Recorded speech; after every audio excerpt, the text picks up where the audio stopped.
Fala minhas amigas, fala meus amigos, tudo jóia? Eu sou Saulo Novaes, um curioso, e sejam todas bem-vindas, sejam todos bem-vindos ao meu, ao seu, ao nosso Papo no Auge, um podcast focado na troca de ideias, sem censura, sem preconceito, gerando para você conteúdo muito inteligente.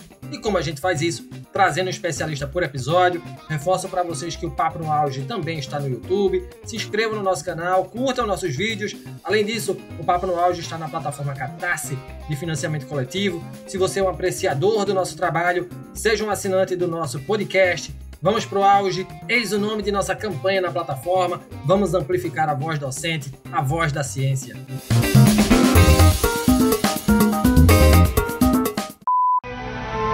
Eu sou o caminho, a verdade e a vida. Jesus de Nazaré continua sendo presença constante e inelutável na consciência cultural do Ocidente e do mundo.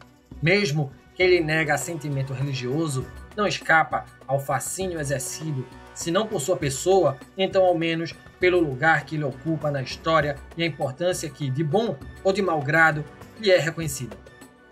Esse fascínio se traduz no desejo de saber o que Jesus de fato fez cá na Terra, prescindindo daquilo que seus seguidores fizeram dele.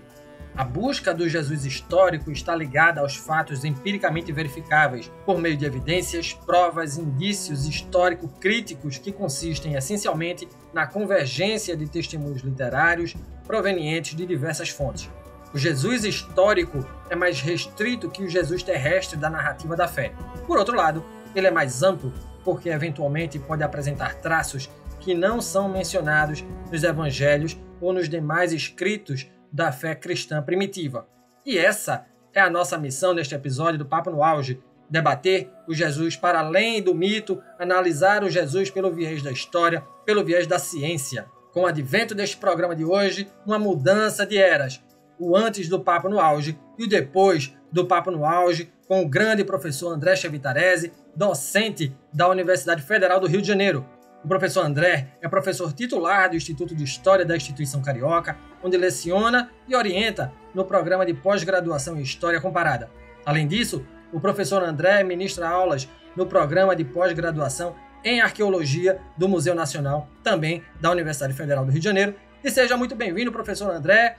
Estou certo que será um papo valiosíssimo, uma honra ter o senhor aqui em nosso podcast. De pronto, algumas curiosidades profissionais a seu respeito. Quando começa essa vontade de estudar o Jesus histórico? Por que ser professor, né? Por que ser pesquisador? E mais uma vez, professor, seja muito bem-vindo ao Papo no Auge. Bom, eu é que quero agradecer o convite, dizer que para mim é uma honra estar aí com você, Saulo, trocando ideias. E a pergunta já começou excelente, não é?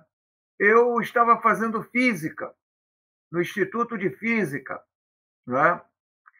Quando eu percebi que as questões que me moviam lá para o âmbito da física, que era pensar um pouco astronomia, cosmos, não eram tão assim interessantes para mim pensá-las depois que eu estava na faculdade, pelo viés da matemática, da física, mas eram mais questões de âmbito filosófico, histórico.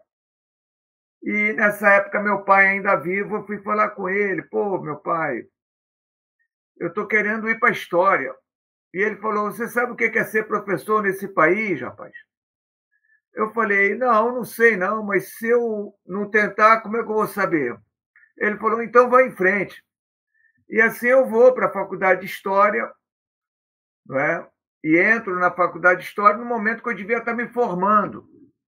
Fui para lá com 22 anos. E, claro, tinha clareza, tinha certeza da docência e me senti, desde o início, muito realizado com a docência. Então, eu, muito cedo, eu ainda estava no mestrado, quando a PUC de São Paulo abriu um concurso, e eu fui, então, aprovado em primeiro lugar. Aí eu saio do Rio de Janeiro, vou morar em São Paulo. Passo lá 3 anos e meio. Posteriormente, a UFRJ abre concurso. Eu faço concurso para a UFRJ. e segui a carreira, então, de docente, né, na UFRJ. E o meu caminho, inicialmente, foi aquele de trabalhar com a antiguidade clássica, isso é, estudos de antiguidade grega. Então, fui estudar muito campesinato rural, fui trabalhar com essa ideia de espaços rurais na antiguidade mediterrânea. E quando termino o meu doutorado em 97, eu já estava. Olha, o meu doutorado foi estudo do espaço rural ático, portanto, de Atenas, né? Em vasos figurados, de figuras vermelhas. Era um negócio muito especializado. Fui muitas vezes à Grécia, fui à Escola Francesa de Arqueologia. Então, eu perambulei, né, bastante. E quando eu estou terminando meu doutorado, eu já estou de olho no estudo do Jesus histórico, porque era uma questão que me incomodava um pouco, que era termos uma documentação literária, Paulo, Tomé, tudo dos anos 50, do século I, mas a figura de Jesus era o cara da primeira metade dos anos 30. Então existia um gap entre Jesus e as primeiras redações sobre Jesus. Então me interessou entender de imediato se Jesus era um mito ou não. E, posteriormente, né, concluindo que Jesus não era um mito, eu enveredo pelos estudos. É quando, então, eu abri uma frente absolutamente inovadora da pesquisa do Jesus histórico no Brasil, né? Então, esse estudo não existia nem em seminários teológicos, e eu trago para uma universidade pública o estudo de uma pesquisa estritamente científica, acadêmica sobre o Jesus histórico. E assim começa. Eu comecei sozinho, não é? Lendo muito material em línguas estrangeiras e tendo muito pouco a oferecer para os estudantes de graduação do Instituto de História, textos, mas começou do zero mesmo. Não é? Hoje todo mundo, né, muita gente fala do Jesus histórico, já naturalizou o objeto já circula em diferentes frentes, não é? E isso é motivo de orgulho, né? Por quê? Porque, de alguma forma, amanhã morrendo, bom, teve uma origem, né? E a origem fui eu mesmo. O senhor deixa um legado, né, professor? Bacana, uma trajetória profissional bastante interessante, sem dúvida. Antes da gente tocar no assunto proposto, né, para esse episódio, professor, eu gostaria de perguntar o seguinte, né? Qual é o conceito de religião, né? Por que ela é tão importante para as pessoas? Por que o culto ao sagrado é tão simbólico para os seres humanos? Em que momento história e teologia se unem e se separam? Acautelai-vos, porém, dos falsos profetas, que vêm até vós vestidos como ovelhas, mas interiormente são lobos devoradores. Por seus frutos os conhecereis. Bom, essa pergunta ela demanda assim uma certa reflexão sobre a nossa espécime, né? O Homo sapiens ele pode ser datado entre 300 mil, 250 mil anos, né? E ele coexistiu com outras espécies humanoides, mas foi a espécie mais forte que vingou, né? Então, vamos colocar de forma bastante conservadora que a nossa espécime existe há 250 mil anos. Os primeiros indícios de que o ser humano, o Homo sapiens, está construindo, não é, um espaço que a gente hoje reconhece como sendo destinado ao culto de uma divindade, tem, no máximo, de 9 a 10 mil anos. Então, nós não nascemos com o DNA chamado religião. Então, são 240 mil anos em que a nossa espécie viveu sem existir religião. Então, a arqueologia já observa, já pontua que religião ela não veio do espaço, ela não veio do céu, ela é uma criação estritamente humana, percebe? E ela tem origem, principalmente, nessa região ali de Turquia, Síria, né? Nesse ambiente oriental, ali começa. E ela é muitas vezes vinculada, colada com a ideia de criação de Estado, né? Então, não é um Estado onde uma realeza se instaura, essa realeza controla esse sagrado, domina esse sagrado e, de alguma forma, né, faz essa intermediação entre uma divindade local, não é, com o povão.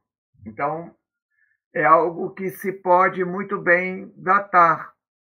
Então, do ponto de vista teológico, as narrativas fundantes, elas sempre vão mencionar que desde que o homem é homem, criado por Deus, não é, a religião existe. Então, desde que o mundo é mundo, desde que o homem é homem, o divino está lá, porque o divino é que criou o cosmos, o divino é que criou a humanidade. Então, são duas narrativas muito distintas, né? A narrativa acadêmica, a narrativa científica, diz que religião somos nós que criamos. E ela é uma criação recente na nossa espécie. Tem 10 mil anos diante da espécime chamada Homo sapiens, que tem de 300 a 250 mil anos. Então, é algo recente, começa com politeísmos locais. O monoteísmo já é muito mais recente ainda. Ele é do último milênio antes da Era Comum. Então, é persa. O judaísmo ele só será monoteísta, não é? No século II, antes da Era Comum. Repara, vai vendo. Então, de alguma forma, o que a dimensão teológica nos apresenta é de que desde que Deus criou o mundo, portanto, já existe o divino, o homem já nasce impregnado com o religioso. A arqueologia e a história dirão, não, até onde nós podemos ir, até onde a documentação nos permite chegar, religião e a nossa espécime tem 10 mil anos.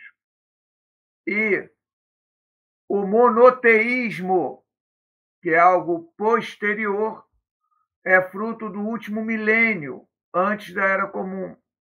Então, tem alguma coisa em torno aí de 3 mil anos.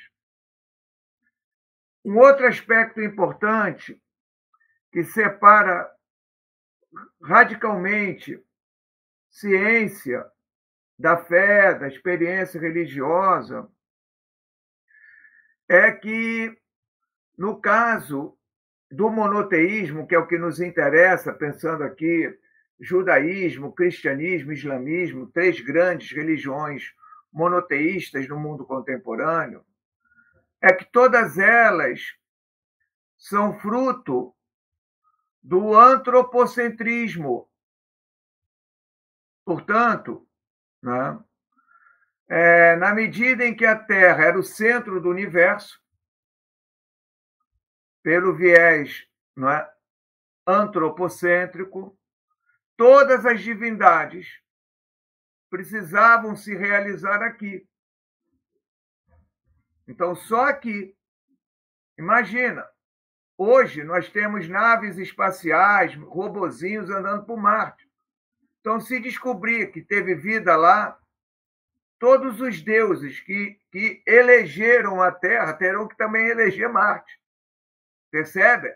Então, é algo surpreendente. Então, com a quebra do paradigma chamado antropocentrismo ou geocentrismo e com a virada heliocêntrica, as religiões precisaram se reinventar. Por quê? Porque as teses que hoje se impõem são sustentadas pela teoria do conhecimento.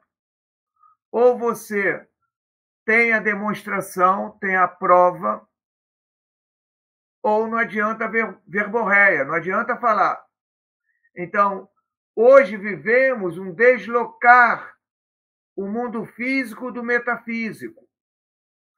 O mundo metafísico, como não pode ser provado aonde os deuses residem, aonde está o céu, aonde está o inferno, aonde está o purgatório, isso é uma demanda da fé. Mas, cientificamente, não se prova. Então, as experiências religiosas, elas entram num grande parafuso. Por quê? Porque elas hoje vivem numa busca frenética por respaldarem experiências religiosas no campo ou no viés científico, o que parece ser um equívoco. E o terceiro ponto da sua colocação, para terminar, é mesmo a nossa demanda, né? Porque estamos aqui, da onde a gente veio, para onde a gente vai, percebe? Então, essa sensação de que somos imortais porque a gente vive uma vida sem nunca pensar que a morte está ali nos espreitando, não é? Com o avanço da ciência, cada vez mais o nosso tempo de vida se prolonga e, né, será que tudo termina aqui? Será que tem um desdobramento? Então, isso, desde o início, foi um ponto central nas experiências religiosas, né? Dizer que nós não estamos aqui porque biologicamente assim foi. Não, né? Que há um plano. Então, isso vem inculcado nos últimos 10.000 anos na cabeça do Sapiens. E ele fica aí tentando descobrir, não é, de onde veio e para onde vai. Não ajunteis tesouros na terra, onde a traça e a ferrugem tudo consomem, e onde os ladrões minam e roubam. Mas ajuntai tesouros no céu, onde nem a traça nem a ferrugem consomem, e onde os ladrões não minam nem roubam. Porque onde estiver o vosso tesouro, aí estará também o vosso coração.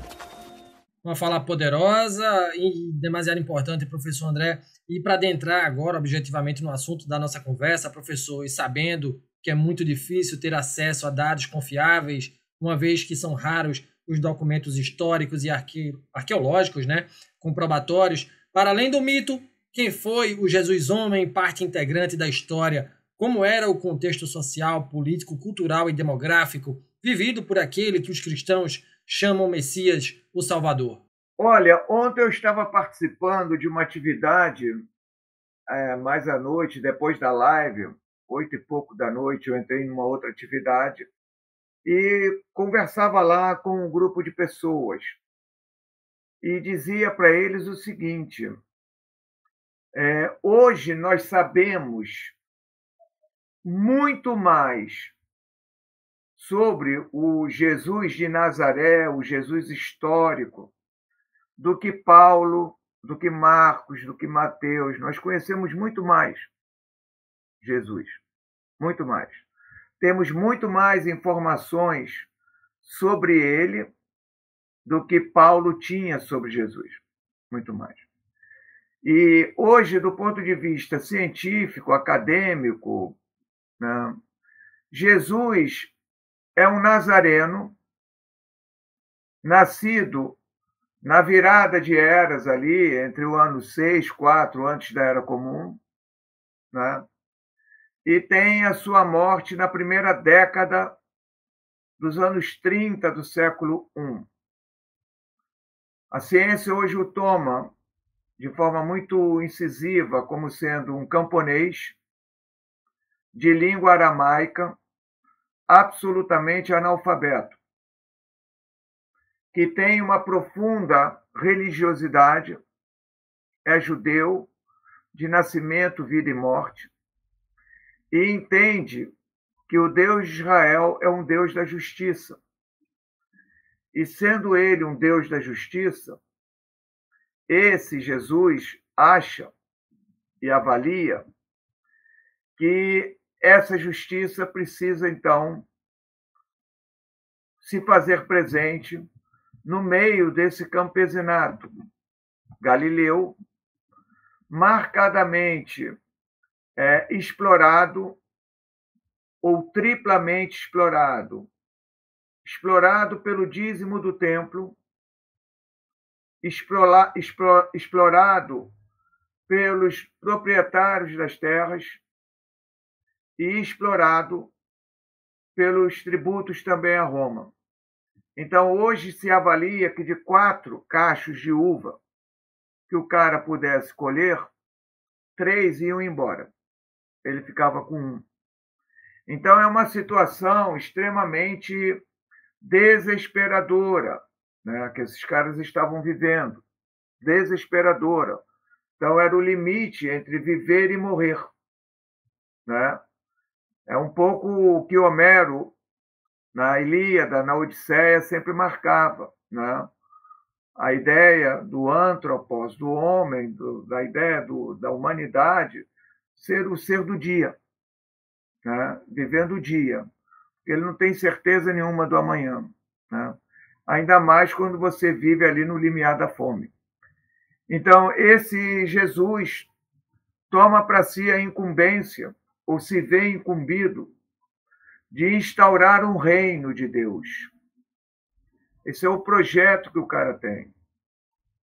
E ele instaura esse reino de Deus lá em Cafarnaum, né? Ora, mas o problema é que o reino de Deus já existia.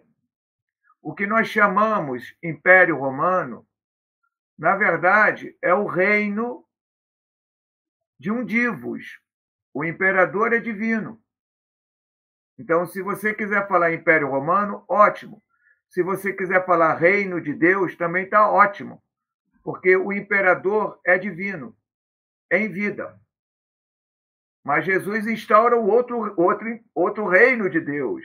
Então, a modelagem que hoje a gente usa é 2 reinos de Deus, ou de deuses, né, que estão em confronto. Então, o reino de Deus instaurado por Jesus é o reino da justiça divina, em oposição à injustiça de César. O reino de Deus, de Jesus, é o reino de paz, em oposição ao reino de guerra de César. O reino de Jesus é o da comensalidade. Homens e mulheres sentados em torno de uma mesa, compartilhando o pouco que tem, que faz muito e dá para todos, em oposição à carestia de César. E o reino de Deus de Jesus é o reino onde homens e mulheres coexistem, né? Diferente do reino de César, ou em oposição ao reino de César, que é o reino da hierarquização, da falocracia. Então, esse Jesus instaura o reino. Chamou a todos e convidou a todos a participarem do reino. Se pegar ali as boa-aventuranças, ou bem-aventuranças, melhor dizendo, que faz parte do Evangelho Q, usado por Lucas e Mateus, o reino de Deus pertence aos pitocói, aos mendigos, aos que nada têm. Percebe?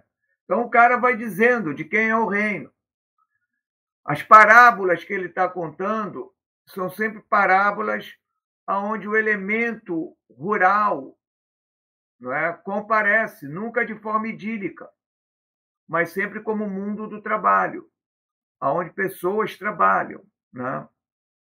Então, esse é a figura de Jesus que a ciência hoje tem construído e que, enquanto esteve escondido nas aldeias, pregando o seu reino de Deus, não é?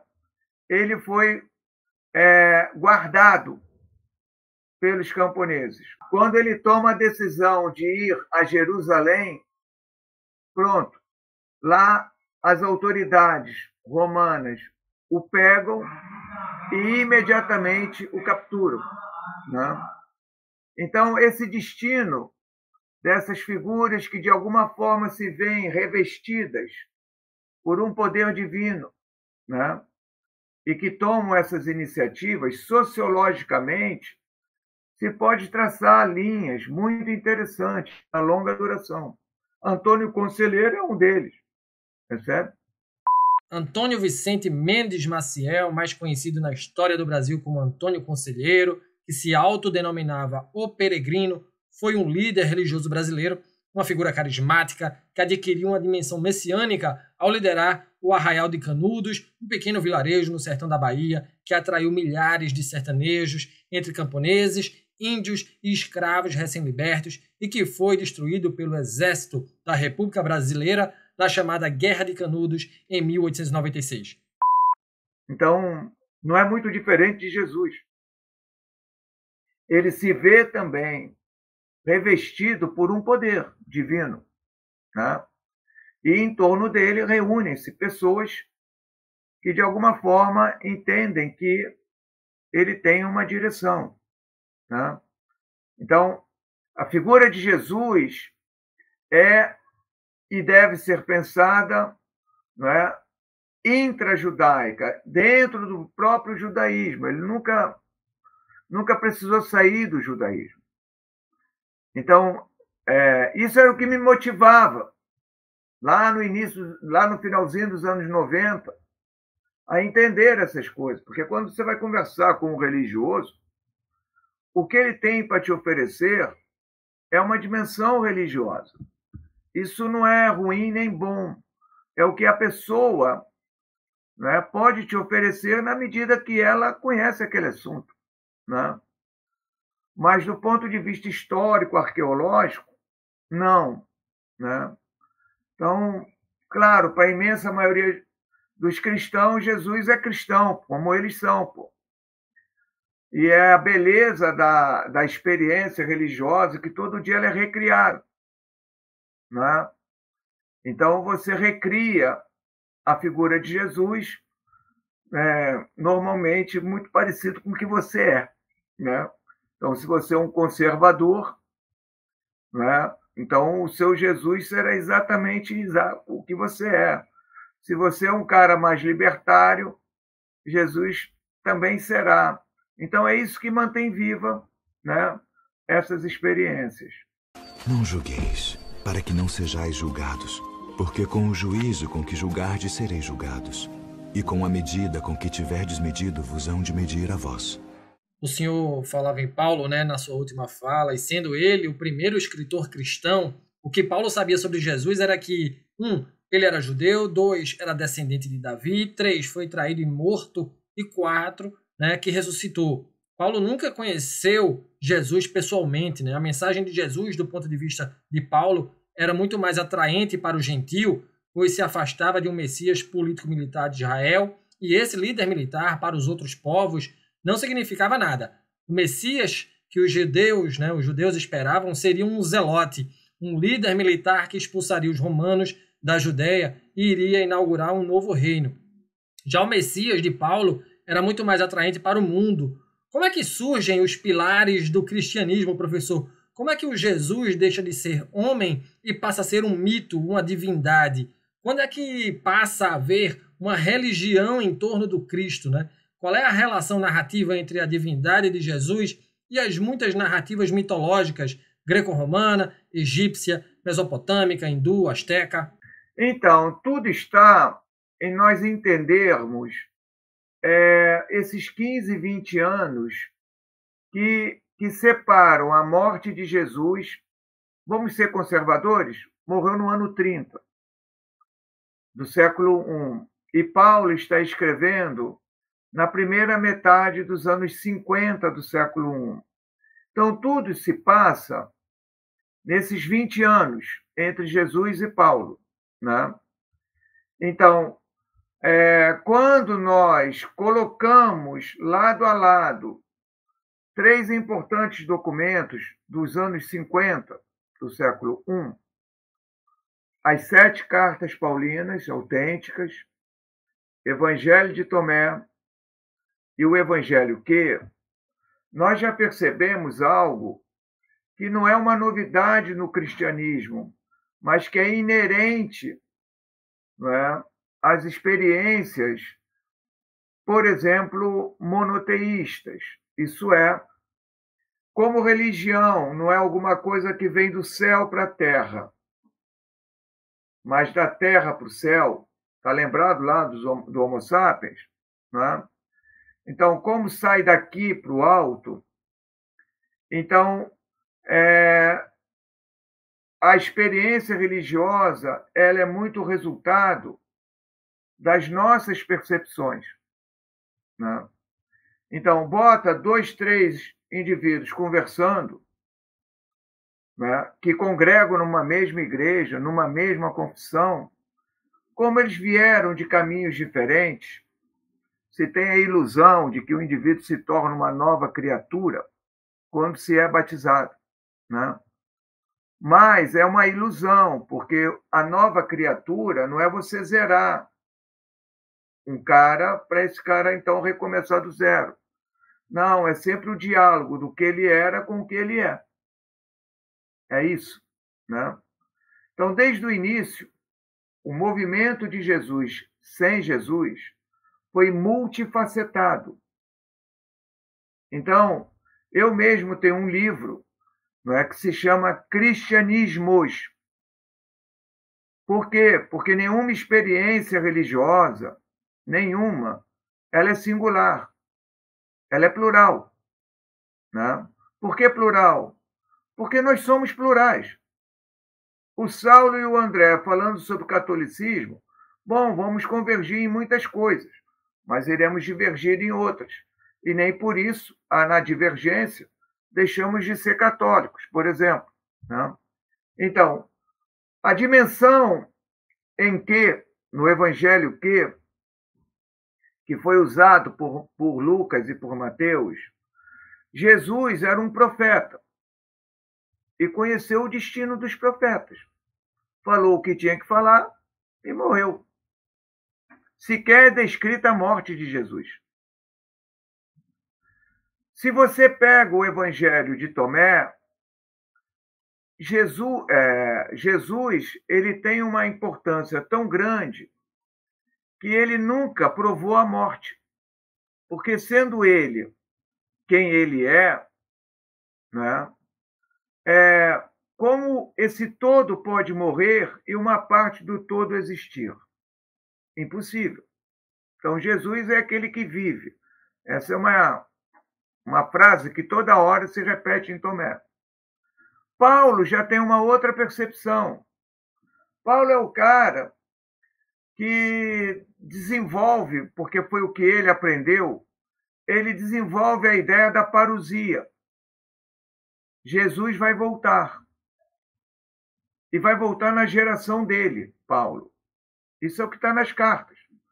Já começa pegando 1 Tessalonicenses, que é o documento mais antigo que a gente tem, E Paulo está dizendo, ó, Jesus virá entre as nuvens, vai se assenhorar daqueles que morreram crendo em seu nome, vai tirá-los das sepulturas, né? E depois vai levar a nós, os vivos, direto para o céu. Então, essa urgência paulina de que haveria essa intervenção divina no mundo, né, fez com que ele abrisse esse movimento que era intrajudaico num movimento para além das fronteiras do judaísmo. Para Paulo já não era significativo dizer àquele que quisesse aderir ao movimento de Jesus que ele precisaria se submeter a uma série de rituais judaicos para poder se tornar um seguidor de Jesus. Para ele, isso já estava superado pela urgência que ele tinha. Ele creu, né, que Jesus interviria no tempo presente e que o mundo, né, seria renovado assim. Então, como é que você vai exigir do cara que tem uma urgência de levar essa palavra a toda criatura, porque acha que o segundo seguinte pode tudo ter terminado? Esse cara vai dizer, para que tu vai casar, pô? Seja como eu. Para que tu está querendo constituir família? Se tudo está por um fio, percebe? Não faz o menor sentido. Por que o cara precisa, não ser circuncidado se enquanto ele estiver sendo circuncidado, Jesus voltou e o cara ficou fora? Então, são as urgências. Então, desde o início, você tem percepções multifacetadas de Jesus. Né? De geração em geração, esses movimentos vão numa PG, vão se multiplicando em sem números de outros movimentos. Então, isso, né, vai nos levar ao ponto que você coloca, que é a construção de Jesus, de um Jesus mítico. Porque Jesus chega ao Mediterrâneo. Jesus sai lá da Galileia. Aquele camponês morreu, pô. O que vem agora é o Jesus, não é? Com características apolíneas, Apolo. Jesus é o bom pastor, é Hermes. Jesus é o sol, é Hélios. Jesus está dialogando com o mito de Osíris. Jesus está dialogando com uma série, não é, de tradições mítico-religiosas que se fazem presentes na bacia mediterrânea. Afinal, não é, se quer divulgar e disseminar quem é Jesus, não é, nada melhor do que colá-lo, não é, a divindades que já se fazem presentes nessa bacia mediterrânea. Então, o processo que tira ou que transforma o Jesus camponês em Jesus Deus, não é um longo processo, mas, não é um processo que vai transformar de tal maneira esse movimento de Jesus sem Jesus, que hoje são camadas e mais camadas e camadas e camadas de religião e de mito que você precisa escavar até chegar no Jesus histórico. Por isso, tanta desconfiança das pessoas com relação a é possível falar de um Jesus histórico? Por quê? Porque quando ele olha para trás, tudo o que ele vê é religião, é mito, e de tal forma que essas camadas são tão densas que escavar parece um trabalho hercúleo, né? Mas tem gente que escava. O senhor foi um daqueles que escavou, né, professor? O professor André, e qual é o papel dos evangelhos canônicos e apócrifos na massificação fantástica do Cristo, né? A Bíblia é realmente um livro fiável do ponto de vista de fazer um relato de quem era o Jesus, ratifico aqui a constatação de muitos historiadores que afirmam ser os evangelhos atribuídos às visões, conceitos e preconceitos dos próprios evangelistas, e cada um palpita sobre quem teria sido Jesus e seu ministério, frisando também que os evangelhos foram escritos pelo menos 40 anos após a morte e a ressurreição de Cristo, né? E que é muito improvável que os apóstolos tenham escrito tais narrativas, pois depreende-se que a grande maioria era analfabeta ou viveu, né, até uma idade avançada para poder lembrar e dar seu testemunho. Professor, Jesus era de fato milagreiro, professor André? Na verdade, te digo que nós dizemos o que sabemos e testificamos o que vimos, e não aceitais o nosso testemunho. Se vos falei de coisas terrestres e não crestes, como crereis se vos falar das celestiais? Então, eu acho o seguinte, uma outra diferença que se instaura entre o olhar teológico e o olhar histórico para, vamos dizer assim, o Novo Testamento, esse corpus chamado Novo Testamento, é que enquanto o primeiro, o teólogo, tem uma dimensão do sagrado sobre os textos, o historiador dirá que são gêneros literários. Percebe? Então, o gênero literário como epístolas, um gênero novo chamado evangelho, né?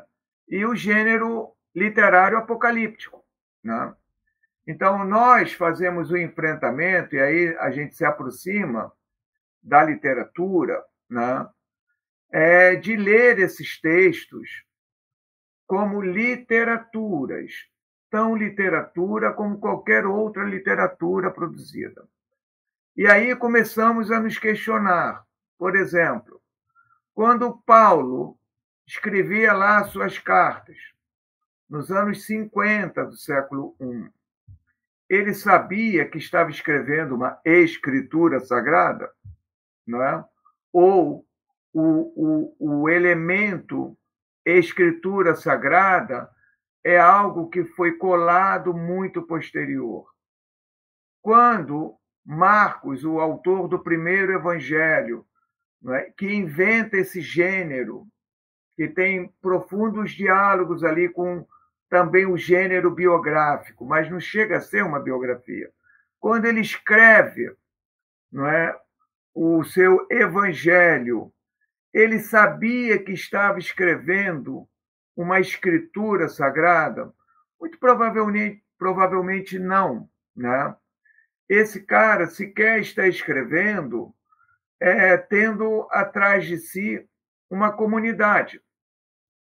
Esse cara está escrevendo... Porque a gente, quando pega, sei lá, uma obra de Jorge Amado, a gente não diz, né, que Jorge Amado está escrevendo para uma comunidade amadiana. Não. Jorge Amado está escrevendo um romance, né? E pronto. E se você gosta, né, vai lá e compra. Mas, a priori, ele exercita o seu direito, né, de produzir literariamente um texto, né? Claro que, como Jorge Amado tem os seus pés fincados na terra, aquilo que ele escreve não é algo etéreo. É literatura, mas você percebe no discurso das personagens que estão ali sendo criadas por Jorge Amado, você percebe, não é, o tempo e o espaço precisos, alguns indícios, algumas pistas que ajudam a determinar, não é, que Jorge Amado não é um cara do século XIX nem do século XXI. Não é? A gente entende as críticas sociais, a gente entende críticas políticas, não é? Mas a obra é literária. Por quê? Porque o autor ele não escreve no céu, ele escreve na terra. Então, o crítico literário consegue perceber, não é, onde Jorge Amado é literatura, onde Jorge Amado também é um crítico da realidade social do seu tempo presente. Né? Isso, né, se vale para Jorge Amado, vale para Marcos, vale para Lucas, vale para Mateus, vale para João. Então, de alguma forma, né, nós podemos dizer que esses autores de evangelhos são homens profundamente religiosos. Né? Não conseguem imaginar nada na vida sem a presença do divino.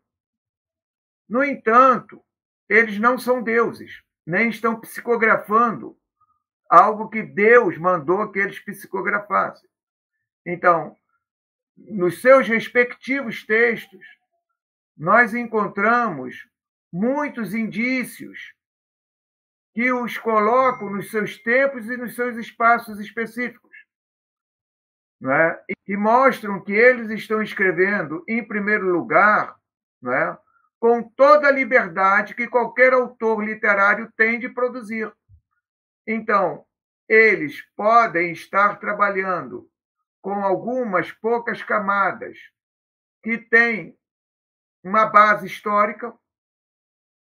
Eles podem estar construindo personagens absolutamente literários, porque eles têm liberdade, eles não estão presos a convenções, não é? Estão ali. Então, o caso dos evangelhos, eles constituem alguns importantes indícios que não nos levam a Jesus, mas que nos colocam, não é, dimensões sobre Jesus. Esses caras não são testemunhas oculares de Jesus, não é? Mas trabalham, não é, de forma independente ou, às vezes, com documentos em mãos. Por exemplo, Mateus. Mateus trabalhou com tradições específicas dele, trabalhou com o texto de Marcos, ele tinha Marcos em mãos, e tinha o Evangelho que em mãos. Então, esse cara está trabalhando com documentação. Mas ele é livre. Ele não está preso a uma comunidade. Ele está ali refutando ideias que falam sobre Jesus, das quais ele não concorda. E está apresentando muito do Jesus que é igualzinho a ele, ao topo. Então, ele vai modelar. Então, a ideia consiste em nós superarmos o uso desses conceitos canônicos, não canônicos, e pensarmos tudo isso como literaturas. A gente lê as cartas de Cícero, não é? E a gente não fica naquela, pô, será que foi Zeus quem inspirou Cícero, entende? Então, o critério de inspiração ele veio muito tempo depois. Então, o Novo Testamento é uma criação do século IV, por interesses muito específicos, muito particulares. Lá no século IV, né, a dimensão de cristianismo é que Jesus precisa morrer, ser sepultado e no terceiro dia ressuscitar. Se o autor não falar isso, ele está fora. Você entende? Então, tem critérios. Então, hoje, um evangelho de Tomé, por exemplo, o evangelho de Filipe, o evangelho de Pedro, por que esses evangelhos, tão evangélicos quanto o de Marcos, de Lucas, de Mateus e de João, por que não estão no cânon? Né? Porque jamais afirmaram que Jesus morreu, foi sepultado e no terceiro dia ressuscitou. Por quê? Porque há uma polissemia sobre quem é Jesus. Mas lá no século IV, não é, a autoproclamada ortodoxia, né, tinha já uma dimensão do que seria o verdadeiro cristianismo e organiza um chão chamado Novo Testamento. É isso. Muito bom, professor. Quanto aprendizado, né, o senhor traz aqui para a gente, né? Uma fala extremamente poderosa e reflexiva, né? Que traz muita reflexão para a gente aqui também. Professor, qual é o maior legado desse Jesus à humanidade, né? A ponto de se criar uma igreja para reverenciar o seu nome, né? a ponto de guerras serem instauradas sob a batuta do Cristo, como as cruzadas, a ponto de termos tido reis sacramentados pelo Messias, né? Como foi que chegamos até aqui cultuando esse ser tão emblemático 2000 anos depois, professor? Podemos dizer, diante do nosso atual contexto, que vivemos um tempo de fundamentalismo religioso cristão? Ou seja, se eu não comungo da doutrina cristã ratificada pela Bíblia e culturalmente estabelecida, padecerei eu no fogo do inferno? Ninguém subiu ao céu, senão o que desceu do céu. O Filho do Homem que está no céu. E como Moisés levantou a serpente no deserto, assim importa que o Filho do Homem seja levantado, para que todo aquele que nele crê não pereça, mas tenha a vida eterna. Eu acho o seguinte, os cristianismos que hoje se encontram aqui, né, dispersos pelo mundo, de fato, você encontra muita gente boa, muita gente sã, muita gente, sabe, que se coloca a serviço mesmo do outro. Isso não tem dúvida. Que também tem muito picareta, tudo bem. Mas, de alguma forma, aquele Jesus de Nazaré, aquele que instaura o reino e faz o convite a você entrar nesse reino, não é? E renovar o mundo em bases mais igualitárias, esse foi implodido, absolutamente implodido. A sensação que se dá é que virou-se as costas, né, para um mundo mais justo, mais humano, mais plural, para um Jesus que é Deus, um Jesus que é mito, um Jesus que, de alguma forma, se encontra tão distante que é praticamente inacessível, que é praticamente, né, impossível de alcançá-lo. Então, de alguma forma, o cristianismo hoje, se a gente olha um pouco para o nosso país, aquele campo que mais cresce é o da intolerância religiosa. É um cristianismo intolerante, é um cristianismo que não tem amor, é um cristianismo que não conhece a palavra perdão, é um cristianismo que tem imensa dificuldade de conviver com o diferente, especialmente se esse diferente, não é, advém das fileiras das culturas afro-brasileiras. Então, é um cristianismo racista, é um cristianismo que discrimina tudo e todos que não convergem das suas bases. Então, é um cristianismo que tem seus dias contados. Mas não sou eu quem digo isso, porque eu não sou profeta. E também não tenho bola de cristal. Mas o censo de 2010, lamentavelmente, estamos sem o censo de 2020. Né? Uma coisa, como é que se faz política pública sem ter o censo para dizer aonde, né, investir o dinheiro público? Mas, de qualquer forma, o censo de 2010 já aponta, né, que 7% da população brasileira se declara sem religião. É o campo que mais cresce, sem religião. Sem religião não necessariamente significa não crer numa divindade, mas já não crê em igreja nenhuma. Percebe? Agora, dentro desse campo estão os ateus, que, de novo, são os caras que mais crescem no país, que mais crescem. Provavelmente crescem porque muitos deles deviam ser religiosos, que vão buscar respostas no interior das igrejas, e o que encontram é fanatismo, é fundamentalismo, é ignorância, né? Então optam por seguir suas vidas muito mais saudáveis, né, sem ter Deus nenhum, né? Então, o cristianismo brasileiro, tal como planejado pelas grandes igrejas históricas aqui presentes, né, não tem muito futuro, não. Né? Vai amargar a cada 10 anos uma redução nas suas fileiras, indiscutivelmente. O catolicismo vai se acomodando, porque não pode ir a ser 100%, como era. Né? Mas vai se acomodar em patamares na casa de 40%, 50%. Mas, mesmo assim, o número de ateus vai crescer. Segundo dado, não é? Um outro grupo que mais cresce no país são os kardecistas. Né? Esses crescem demais, porque mais de 85% dos kardecistas têm ensino superior completo. Então, sabem dizer a razão da sua esperança, da sua fé, da sua crença, diferentemente dos cristãos, que são quase 92%, não é? Sem o ensino fundamental completo. Então, o cristianismo está com seus dias contados aqui. Né? Por quê?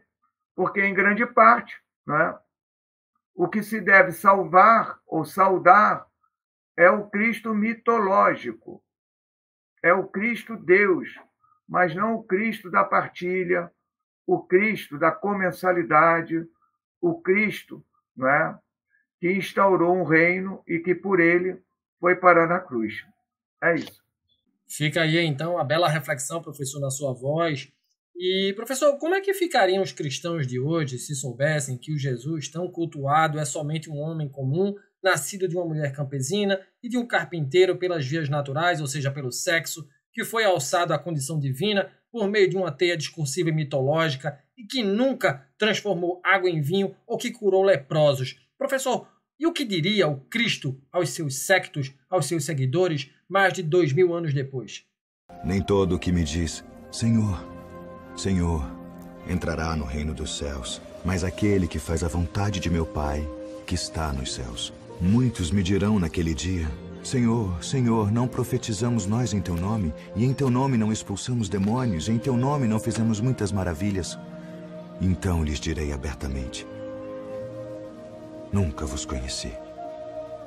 Bom, tenho a impressão que se você fosse para uma praça pública falar isso que você falou, certamente alguém cantaria fogo no diabo, da cabeça aos pés, quem manda o fogo santo é Jesus de Nazaré. E aí, né, terminariam te esfaqueando, né, mandando setas, lanças, e você, né, seria uma oferenda, né, para o Cristo. É lamentável, a gente vive com loucos. Por isso são poucos os intelectuais, né, que se arvoram a entrar nas redes sociais. Então, há 2 dias atrás, um cara que me acompanha falava, pô, mestre, o senhor está de parabéns, pô, o senhor está aí nas redes sociais, transmitindo conhecimento, parari, parará. Mas escuta, eu estou há 1 ano e 6 meses. Né? Só depois que eu me aposentei, que eu vim para cá, né, da graduação. Por quê? Porque é muito melhor você viver no abrigo da academia. Pô. Aqui eu passei praticamente 1 ano inteiro bloqueando uma série de pessoas extremamente estúpidas, grosseiras, que não topam o debate, que só entravam para me xingar. Então, caramba, quando que eu vivi isso na academia? Nunca, nunca, não é? Mas agora não, agora as coisas estão absolutamente normalizadas. Apareceu algum ignorante, eu nem perco tempo, onde que é o botão mesmo de bloquear, é aqui, buf, está bloqueado, não é? 8 desses indivíduos, no último mês, 8 deles, não é, conseguiram chegar até mim por meio de amigos, me pedindo para permitir que voltassem, porque eles reconheciam que tinham exagerado. Né? Eu falei, olha só, cara, eu vou liberar, mas se continuar a palhaçada, vai voltar, não é? Papocilga, vai voltar para o teu lugar. Tá certo? Tá combinado assim? E voltam. Por quê? Porque eles sabem que qualidade, conteúdo bom, conhecimento bom, eles não vão encontrar, não é? Na imensa maioria das páginas de cristianismo. Eles sabem disso. Mesmo não concordando, eles sabem, não é, que na discordância eles vão ser obrigados a pensar, não é, e criar novas estratégias. Então, tem um lado bom. Quando duas pessoas diferentes se encontram e se propõem a dialogar, a troca faz bem. Mesmo você não concordando, você vai abrir livros e vai estudar. Percebe? Então, é por aí que eu tenho olhado. Então, essa tua fala, que também é a minha fala, não é? Certamente há de se ter cuidado, porque tem muitos violentos, né, travestidos de boas ovelhas que vão te matar rindo. Na verdade, não sou eu quem digo isso. Está em João, capítulo 16, versículo de 1 a 2. Diz assim, chegará a hora... Na verdade, eu até vou ler, porque isso aí vale até, talvez, se você me permite, como um ponto de reflexão. Ó, João, capítulo 16, versículos de 1 a 2. Digo-vos isto, para que não vos escandalizeis, expulsar-vos-ão das sinagogas. E mais ainda, agora que é o legal, virá a hora em que aquele que vos matar julgará realizar um ato de culto a Deus. Então, esses violentos, não pense você, que ao cometer uma violência contra nós, terá dificuldade para dormir. Ele crê absolutamente que prestou, através da nossa morte, ele prestou o culto a Deus. Não sou eu quem digo isso. É o Evangelho de João. Uma fala bastante forte, professor. E é por aí mesmo, né? A gente precisa ter muito cuidado com aqueles que estão à nossa volta. Ô, professor André, no que é que o senhor acredita, né, do ponto de vista religioso? Olha, eu hoje, cara, me coloco muito como um agnóstico, sabe, cara? Quer dizer, eu estou ainda muito impactado por um livro, de um conjunto de livros de uma antropóloga já falecida, Felicitas Goodman, que diz o seguinte, que 94% da população mundial já viveu experiências estáticas. Isso é, ou já saiu do corpo e foi a algum lugar, não é? Ou já viveu experiências que são compatíveis, são comuns, né, a milhares de outras culturas disseminadas pelo planeta. Então, isso a ciência ainda não explica. Muito embora meu amigo lá, o Daniel Gontijo, né, tenha alguns argumentos para explicar, talvez não sejam os 6% sãos e 94% de doidos, né? Então, por esse impacto da leitura dessa antropóloga, eu diria que eu sou mais um cara agnóstico. Um Tomé da vida, sabe, cara? Deixa eu ver para poder acreditar, né? Porque Deus enviou o seu Filho ao mundo não para que condenasse o mundo, mas para que o mundo fosse salvo por ele. E chegamos ao fim deste baita episódio do Papo no Auge, um grande programa, papo muito bom, grandes aprendizados. Conosco o professor Dr. André Chevitarese, docente na Universidade Federal do Rio de Janeiro, que abordou a temática aqui do Jesus histórico. Gratidão demais, professor, por tanto conhecimento partilhado. Tema polêmico, valeu pelas valiosas contribuições. E para quem quer conhecer mais sobre o Jesus histórico, professor, quais fontes, né, a gente deve beber? Professor André, mais uma vez, muito obrigado. Olha, tem muita, porque às vezes o cara reclama, tá tudo em inglês. Não é bem verdade, né? Tem muita coisa também em português já, sejam pesquisadores brasileiros produzindo coisas muito boas, sejam autores estrangeiros traduzidos para o português. Mas talvez, eu acho que, se não for nenhum absurdo, podem começar com alguns livros que eu já escrevi, né?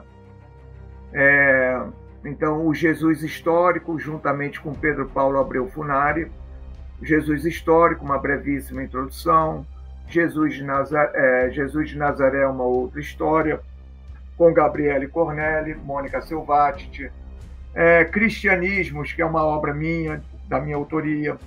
Podem buscar livros de John Dominic Crossan, Richard Rosley, podem buscar de um brasileiro também, Daniel Brasil Juste, da Juliana Cavalcante. Tem muita coisa boa, que a galera que se interessar em conhecer mais e melhor o Jesus Histórico terá a chance de fazê-lo. É isso. Professor, obrigado, viu? Obrigado muito, muito mesmo. Valeu. Eu que te agradeço, muito obrigado pela oportunidade. Tudo de bom para você, Saulo.